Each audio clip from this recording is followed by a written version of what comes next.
മുംബൈയിൽ ശക്തമായ മഴയെ തുടർന്നുണ്ടായ മണ്ണിടിച്ചിലിൽ 2 മരണം, 4 പേർക്ക് പരിക്കേറ്റ്. വിക്രോളിയിലാണ് അപകടമുണ്ടായത്. തൗഫീഖ് അസ്ലം വിവരങ്ങൾ നൽകും. തൗഫീഖ്, ഇതെന്താണ് സംഭവം?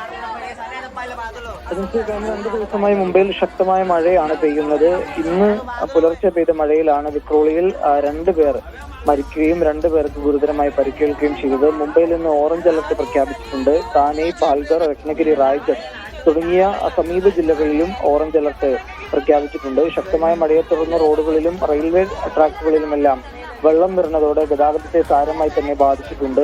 റോഡ് ഗതാഗതവും ഏകദേശം താറുമാറായിട്ടുണ്ട്. അത്യാവശ്യമില്ലാത്ത യാത്രകൾ ഒഴിവാക്കണമെന്ന് മുംബൈ പോലീസ് ജനങ്ങളോട് അഭ്യർത്ഥിച്ചിട്ടുണ്ട്. ദുരിതബാധ പ്രദേശങ്ങളിൽ രക്ഷാപ്രവർത്തനം ഇപ്പോഴും പുരോഗമിക്കുകയാണ്. ശരി.